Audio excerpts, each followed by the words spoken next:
하나님의 말씀 보시겠습니다. 하나님의 말씀은 룻기 4장 1절부터 12절 말씀입니다. 다 같이 한 목소리로 하나님의 말씀을 선포하시겠습니다. 보아스가 성문에 올라가서 거기 앉았더니 마침 보아스의 말하던 기업 물을 자가 지나는지라. 보아스가 그에게 이르되 아무여 이리로 와서 앉으라. 그가 와서 앉음에 보아스가 성읍 장로 10인을 청하여 가로되 당신들은 여기 앉으라. 그들이 앉음에 보아스가 그 기업 물을 자에게 이르되 모압 지방에서 돌아온 나오미가 우리 형제 엘리멜렉의 소유지를 관할하므로 내가 여기 앉은 자들과 내 백성의 장로들 앞에서 그것을 사라고 내게 구하여 알게 하려 하였노라. 내가 물으려면 물으려니와 내가 물으지 아니하려거든 내게 구하여 알게 하라. 네 다음은 나요 그 외에는 물을 자가 없느니라.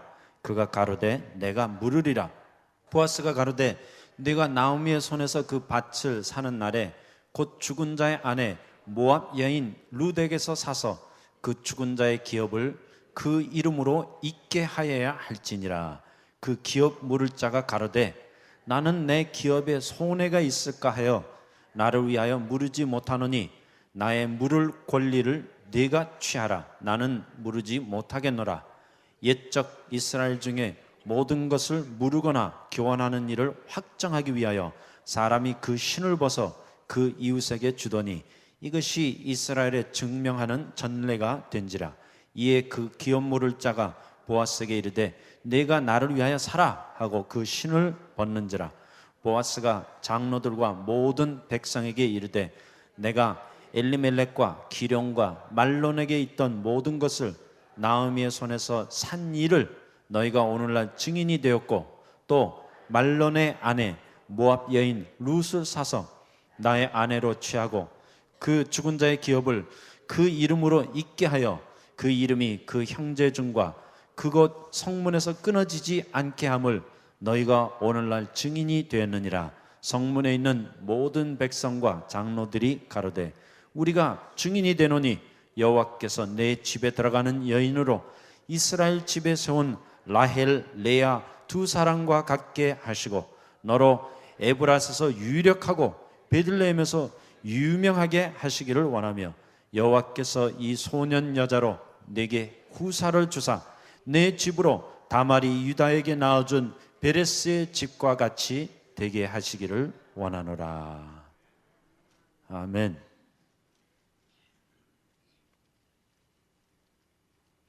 이 룻기는 이야기책입니다. 여기 여러 등장인물들이 나타나는데 우리가 어떻게 보면 이 이야기는 로맨틱 스토리가 아닌가 그런 생각이 들 때도 있습니다. 이미 우리가 살펴봤지만 룻이 보아스를 상봉하고 이제 그 보리 타작 마당에서 여자 측에서 먼저 청혼을 했습니다. 그래서 그 두 사람의 사랑이 맺어지는 내용이 이 룻기 안에 나타나 있기 때문에 이 이야기가 참 무슨 사랑의 이야기인가 보다, 로맨틱 스토리인가 보다 이렇게 생각할 수 있지만 사실 이 룻기는 로맨틱 스토리가 아니라 예수 그리스도의 구속사입니다. 이 말씀을 통해 주님이 인류를 어떻게 구원하시고 어떻게 회복하실 것인가, 이 모든 영적인 비밀이 이야기를 통하여 상징으로 나타나 있는 것입니다. 그러므로 이 룻기를 읽으면서 우리는 예수 그리스도의 구속을 발견해야 되는 것입니다. 그냥 성경에 나타난 이야기를 재미있게 듣는 것 그 자체가 중요한 것이 아니라 이 말씀 안에 숨겨진 구속의 비밀을 발견해야 되는 것입니다. 그래서 룻기 3장의 말씀을 살펴봤더니 이제 룻이 자기 시어머니 나오미의 조언을 듣고 보아스에게 가까이 다가가는 내용이 기록되어 있었습니다. 룻이 보아스의 그 보리 타작 마당에 밤에 몰래 찾아갔습니다. 찾아가서 보아스가 누워있는 그 이불을 살짝 들치고 그 발치에 누웠는데 한밤중에 보아스가 자다가 깜짝 놀라 깼어요. 뭐가 발에 자꾸만 걸려서 이렇게 깨보니까 웬 낯선 여인이 자기 발치에서 누워 자고 있었습니다. 그래서 보아스가 그 여인이 룻인 줄을 알고 이제 자초지정을 물었더니 룻이 보아스에게 이렇게 답합니다. 당신은 이제 우리의 기업을 물을 자이시오니 나를 거둬주십시오 하고 자기 자신을 떠맡기는 내용이 룻기 3장에 나타나 있습니다. 이때 보아스가 마음만 먹으면 그냥 그 자리에서 룻을 자기 아내로 취할 수 있었습니다. 하지만 룻기 3장 12절에 보니까 이런 말씀이 있습니다. 보아스가 가로되 참으로 나는 내 기업을 물을 자이나 물을 자가 나보다 더 가까운 친족이 있으니, 곧 보아스는 고엘 제도에 대하여 말하고 있습니다. 이 고엘 제도는 이미 설명을 드린 대로 어떤 사람이 땅이나 기업이 있는데 그만 가난해져 갖고 그 기업이나 땅을 팔아 넘겼을 때 성경에 나타난 제도에 의하면 다시 그 땅을 꼭 돌려받아야 돼요. 왜냐하면 하나님께서 그 젖과 꿀이 흐르는 가나안 땅을 이스라엘 족속에게 주셨을 때 하나님이 원하시는 그 뜻대로 12지파에게 다 갈라서 나눠줬기 때문에 그 지파가 섞이면 안 돼요. 하나님의 예정과 섭리대로 각자 그들이 살아야 될 땅이 있기 때문에 이 이스라엘 토지 법칙에 의하면 누구도 땅을 사고 팔 수가 없었습니다. 다만 어려울 때 팔았으면 다시 기업무리를 해갖고 땅을 돌려받아야 돼요. 그래서 하나님이 정하신 그 지역에서 꼭 살아야만 되는 것입니다.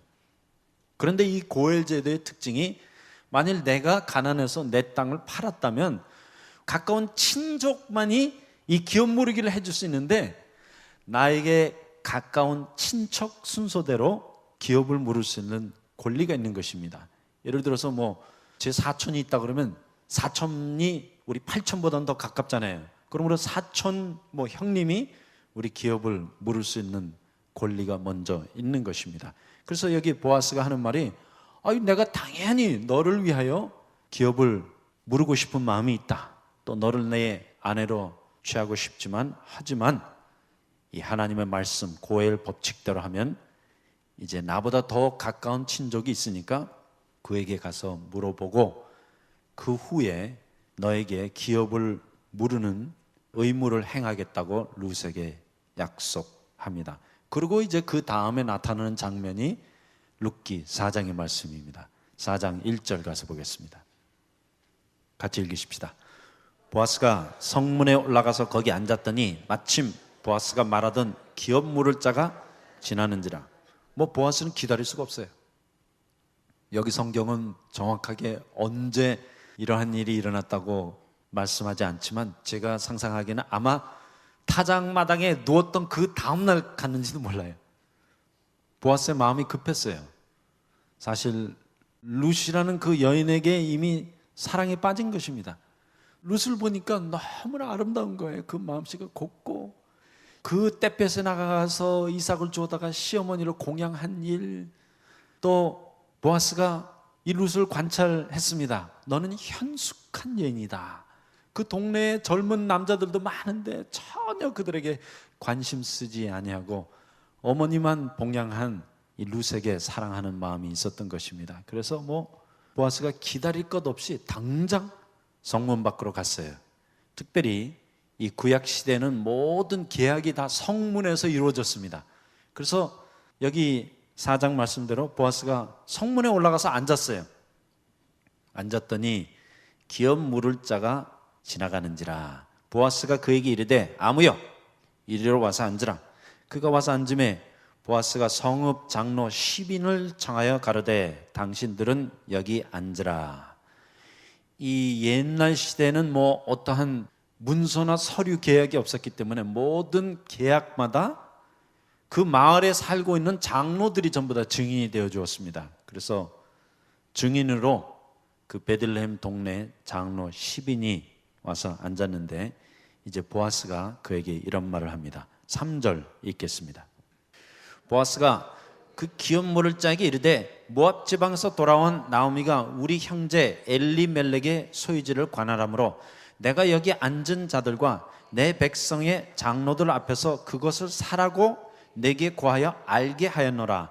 내가 물으려면 물으려니와 내가 물으지 아니하려거든 내게 고하여 알게 하라. 내 다음은 나요 그 외에는 물을 자가 없느니라. 이제 그 기업 물을 자에게 보아스가 이렇게 물어봅니다.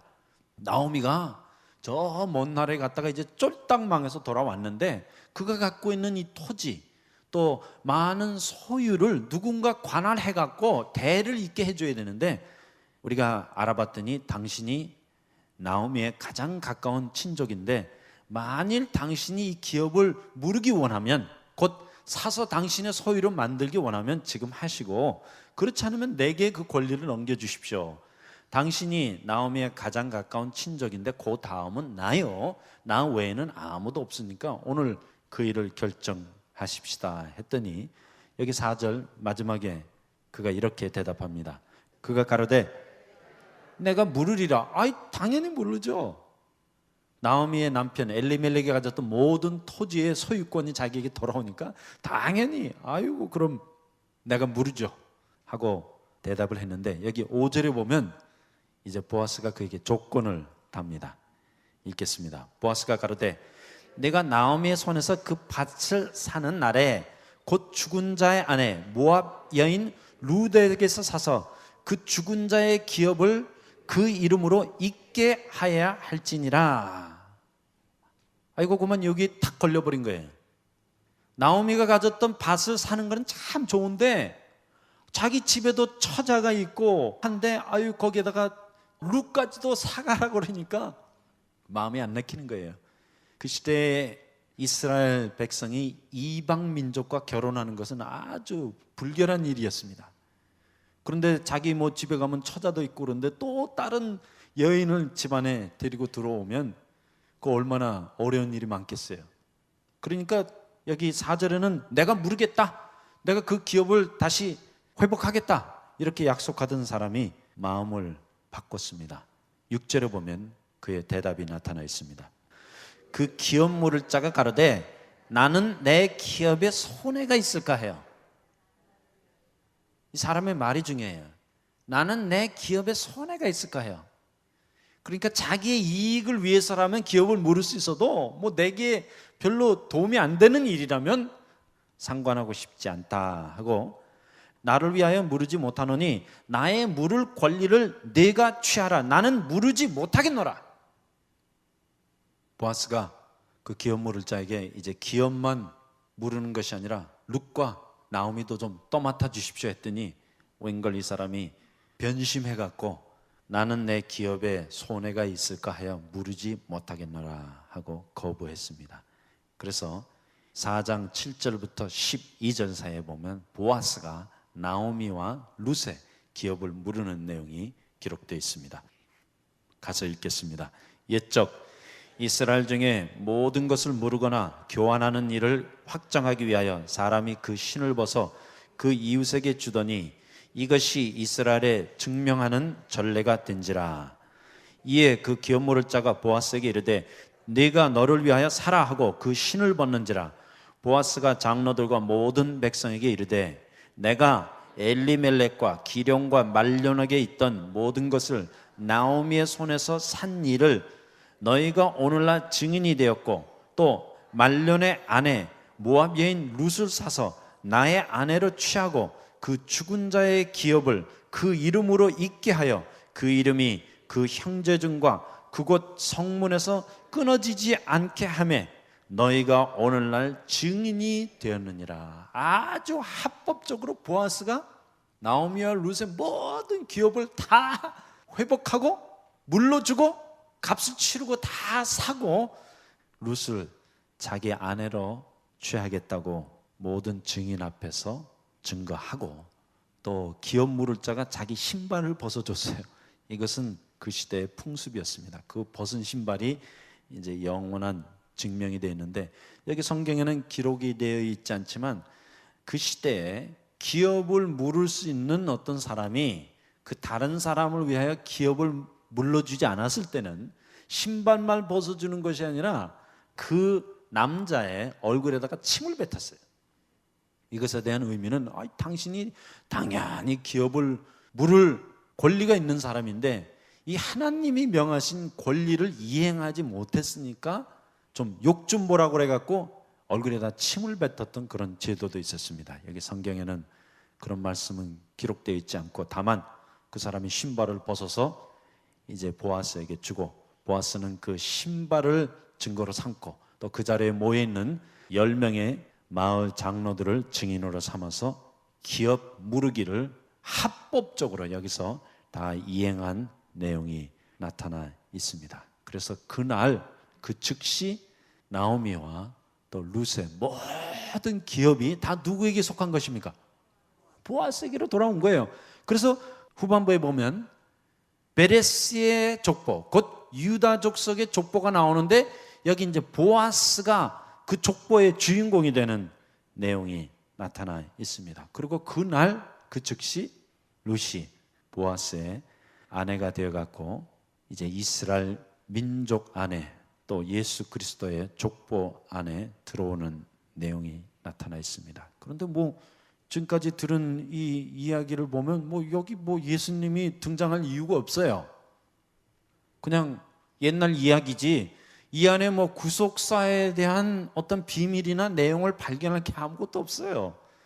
그냥 나오미라는 어떤 여인이 저 먼 이방에 가서 살다가 쫄딱 망해서 돌아온 거, 거기서 남편 죽고 두 아들은 객사하고 며느리에게 배반당해갖고 그저 이방 여인 룻 데리고 자기 고향에 돌아와갖고 거기서 그냥 죽도록 뼈 빠지게 고생하고 먹을 게 없어갖고 저 들판에 나가서 이삭을 주워다가 생계를 연장했는데 그만 그 여인 룻이 우연히 간 밭에서 멋진 남자 보아스를 만나갖고 둘이 결혼했다는 그 정도 이야기밖에는 이 안에 들어있는 내용이 없어요. 하지만 이 고엘 제도 안에 위대한 영적인 비밀이 숨겨져 있습니다. 거기 접어두시고 레위기 25장에 가서 보십시다. 레위기 25장에 보면 이제 고엘 제도, 이 기업 모르기의 원칙이 나타나 있습니다. 25장 23절입니다. 25절까지 같이 읽겠습니다. 토지를 영영히 팔지 말 것은 토지는 다 내 것임이니라. 하나님의 말씀이에요. 여기 무엇은 영영히 팔지 말 것은? 토지는 팔면 안 돼요. 이 토지는 하나님의 것이에요. 하나님이 정하신 것이고 하나님이 그 이스라엘 각 지파에게 주신 것이기 때문에 개개인의 소유가 아니라 토지는 하나님의 것이고 또 하나님이 정하신 그 지파의 소유이기 때문에 아무도 팔 수 없어요. 그리고 이런 말씀이 기록되어 있습니다. 너희는 나그네요 우고하는 자로서 나와 함께 있느니라. 너희 기업의 온 땅에서 그 토지 무르기를 허락할지니 만일 너희 형제가 가난하여 그 기업의 얼마를 팔았으면, 그렇죠?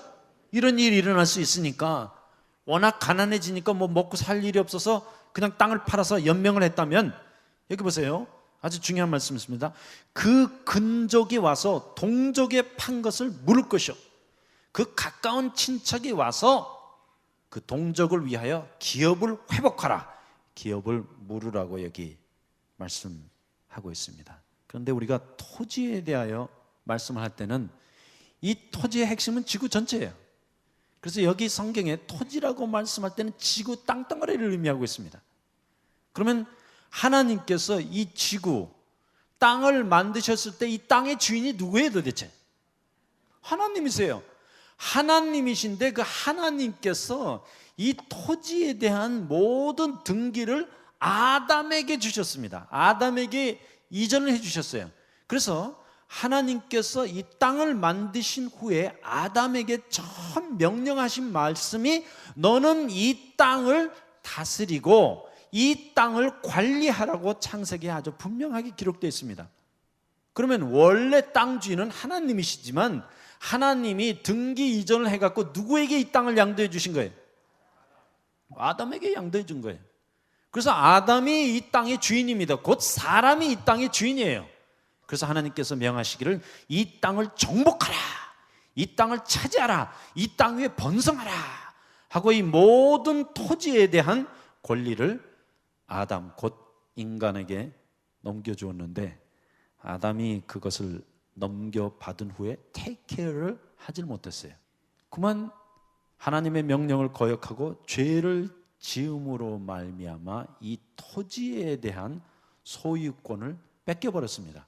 그래서 사람이 실제로 이 토지의 주인인데, 우리 인간이 이 땅의 주인인데 그것을 다른 사람에게 그만 양도해 줘 버렸어요. 그 내용이 누가복음 4장에 보면 아주 확실하게 나타나 있습니다. 가서 보십시다. 누가복음 4장 5절입니다. 같이 읽겠습니다. 마귀가 또 예수를 이끌고 올라가서 순식간에 천하만국을 보이며, 여기 마귀가 예수를 시험하는 장면이 나타나 있는데 마귀가 예수님을 이끌고 이 온 세상 천하만국을 순식간에 다 보여줬어요. 그리고 하는 말이 중요합니다. 6절 가로되 이 모든 권세와 그 영광을 내가 네게 주리라. 마귀가 예수께 하는 말이 이 모든 권세, 이 땅에 있는 모든 것들을 내가, 곧 마귀가 예수께 준다. 그러면 내게 아닌 것이면 어떻게 다른 사람에게 줄 수 있어요? 자기 거니까 준다는 거예요. 그리고 하는 말이, 읽겠습니다. 이것은 내게 넘겨준 것이므로. 이 말씀이 아주 중요해요. 마귀가 하는 말이 이것은 내게 누가 넘겨준 것이므로, 분명히 우리가 알지 못하는 그 사이에 이 지구, 온 세상 땅덩어리에 대한 등기 이전이 일어났다는 말이에요. 원래 주인이 누구예요? 하나님이지만 하나님이 정해놓으신 주인이 누구예요? 사람이에요. 아담이에요. 그런데 그 아담이 물려받았던 이 땅을 우리도 모르는 사이에 마귀가 가로챈 게 아니에요. 성경을 그대로 보세요. 이것은 내게 어떻게 된 것이므로? 넘겨준 것이므로 우리가 마귀에게 갖다 바쳤어요. 무엇 때문에? 육신의 정욕, 안목의 정욕, 이생의 자랑 때문에. 보암직스럽고 먹음직스럽고 지혜롭게 할 만큼 탐스러운 그 선악을 알게 하는 나무를 보고 하나님의 명령을 저버리고 우리가 갖고 있던 모든 이 땅에 대한 소유권, 이 권리, 이 축복권, 땅을 정복하고 다스리라는 하나님의 명령을 그냥 다 무시하고 땅 전체를 마귀에게 그냥 갖다가 바쳤어요. 아니, 이게 제 말입니까? 하나님의 말씀입니까? 여기 그대로 나와 있어요. 이것이 뭐예요? 이 모든 세상의 영광과 권세와 땅에 대한 축복, 이것은 내게 넘겨준 것이므로.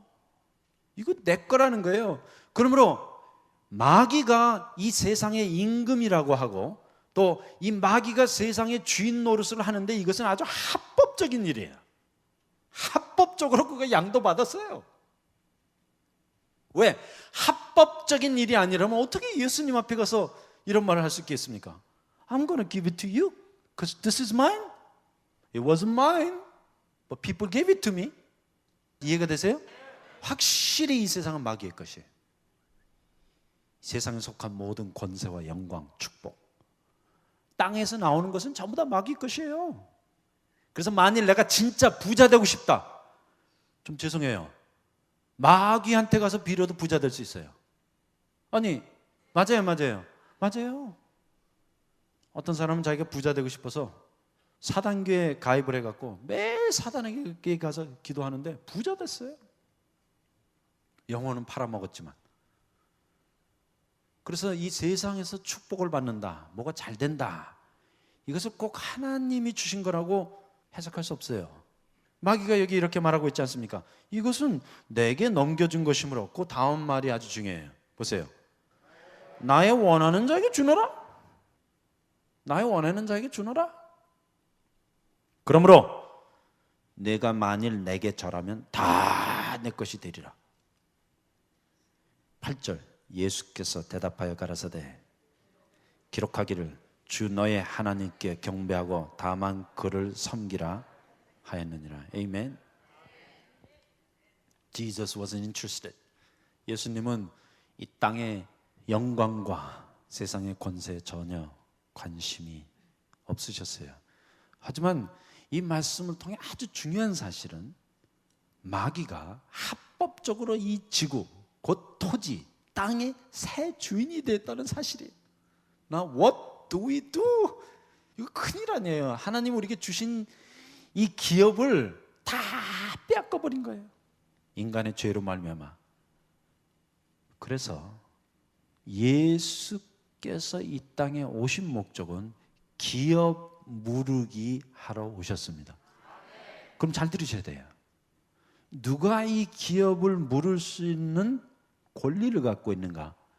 그 땅을 넘겨준 사람의 누가? 근족? 친척이에요. 친척만이 가능해요.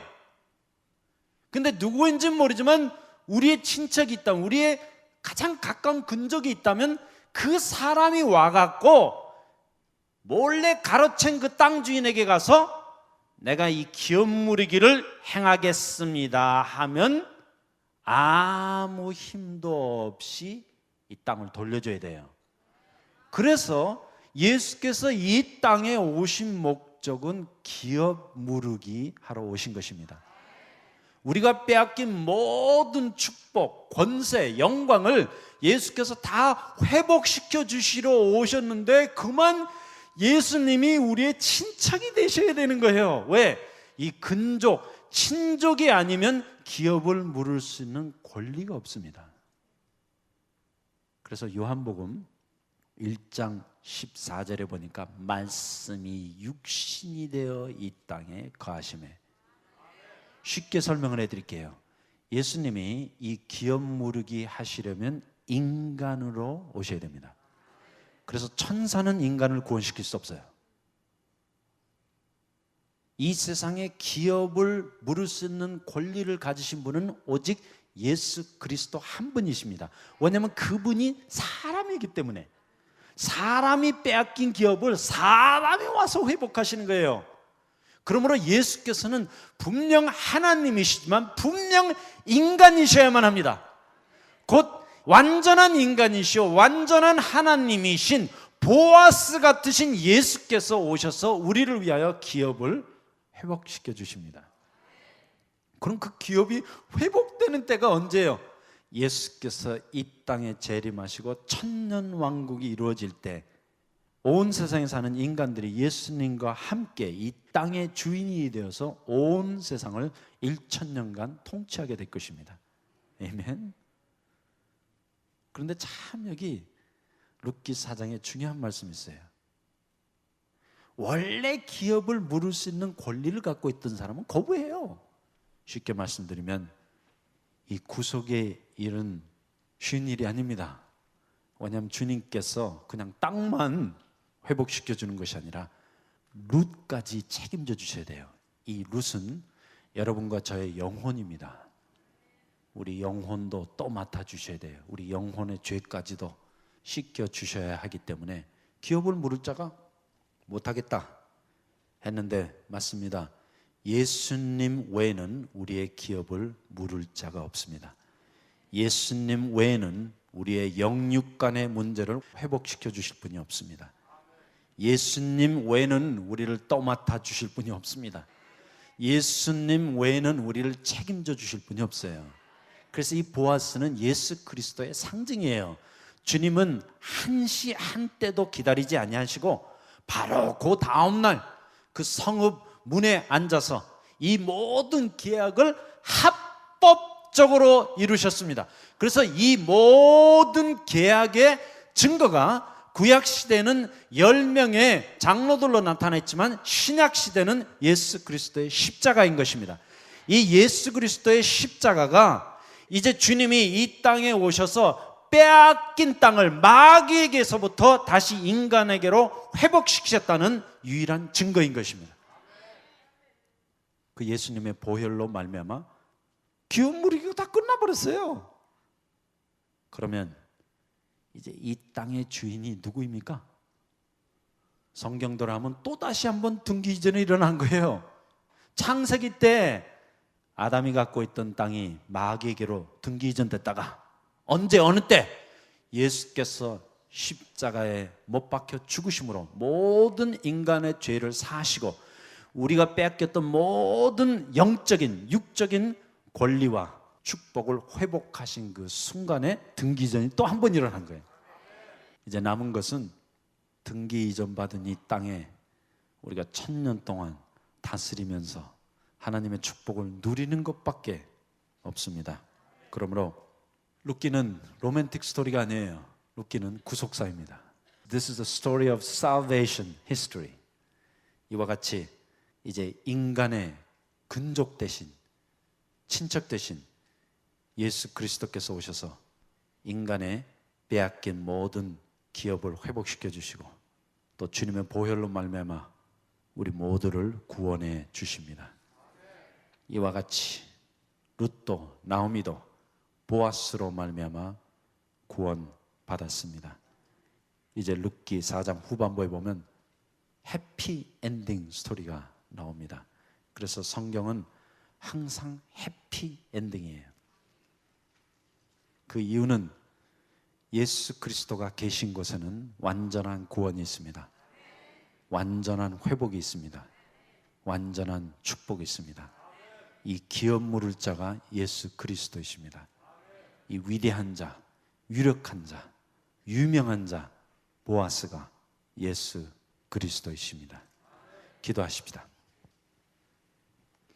주님, 오늘 우리 비천한 인생들을 위하여 또 망한 인생들을 위하여 오셔서 기업을 물어주심 감사합니다.